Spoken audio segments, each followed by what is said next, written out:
Some experts have warned that climate change-induced temperatures may reduce our ability to predict extreme weather events. But the Bureau of Meteorology says that overall, its forecasting has actually improved. The BOM says overall, its forecasting has improved somewhat. So why do these emergencies keep taking us by surprise? Why indeed? Look at these guys. Didn't see it coming. Well, Janet Lindsay is Professor of Climatology at the ANU and she joined... Yo, pull the horses up. Did you just say a Professor of Climatology at the ANU, sir? I think you did. Can we just... Well, Janet Lindsay is Professor of Climatology at the ANU and she joins us now. We've obviously failed to predict the two most recent flooding events in and around Lismore. What went wrong? Well, I think it's not quite fair to say we failed to predict them. It's not quite fair to say we failed to predict the floods that we failed to predict. Did she just say that? Well, I think it's not quite fair to say we failed to predict them. What really, I think, is the problem is that, well, we can predict the weather systems with reasonable accuracy that they're going to occur.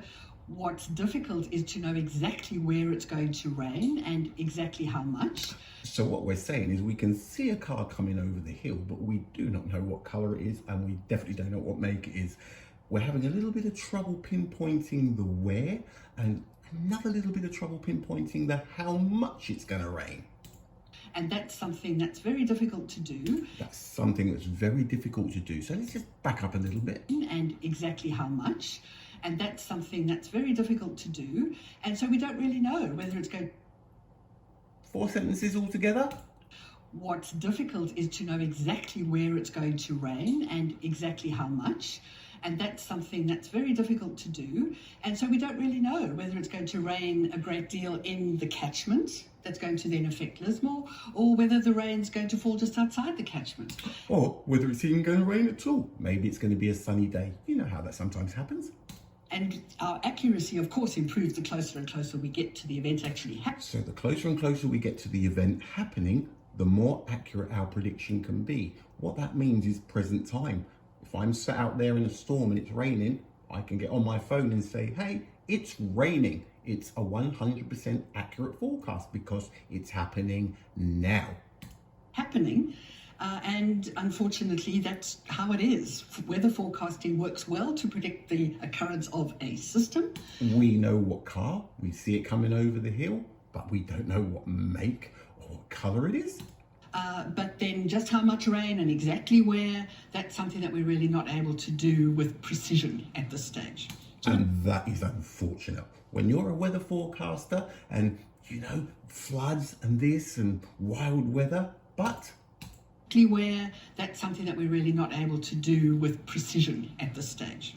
Do you know, we keep on hearing about these 1 in 500 flood events, or 1 in... What does a 1 in 500 year flood event sound like? It sounds like it would happen once every 500 years? No.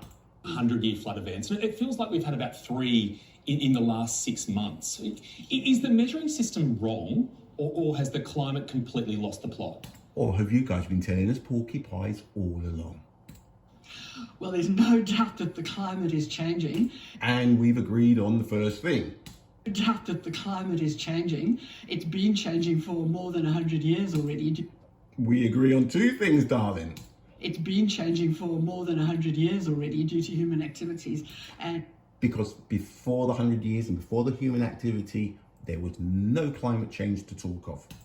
And so that's definitely going on, and we're in the midst of it, and we're really starting to see the pointy end. Ow, did she say? We're really starting to see the pointy end of the impacts. But having said that, I think what's not wrong is the measure, but what perhaps is at fault is the understanding of what that... So it's not the measure that's wrong, it's like saying centimetres, inches, yards, miles, whatever. It's not the measure, it's understanding what it means. Actually means. When you say a 1 in 500 year event or a 1 in 1,000 year event, it doesn't mean you're only going to get one every 500 years. Or because that's not what we say when we say it's a 1 in 500 year event, because that's not what... Sure, it is what she just said. 1 every 1,000 years. It's actually a probability, so it means there's a 0.2% chance. So it means there's a 0.2% chance. That's a fifth of 1. How many ones are there in 100? That's 100. How many fifths in 1? 5. 5 times 100, that is 500. We are still talking about a 1 in 500 year weather event, darling. Of getting an event of that severity at any time. So the assignation of the 1 in 500 year and 1 in 1,000 year events to the Lismore floods, that was based on, I think, reporting that was done around 2014 or so. I think. So this report was done 7 years ago in 2014, and this report is the report that detailed the floods in Lismore this year were in fact 1 in 500 year events. They actually predicted the future. So now, there's been a few years since then. There's been a lot happen, and those have to be constantly updated. So Like your iPhone. Hey, you've got to update that stuff. that they better reflect our changed circumstances. We're living in a new environment. Janet,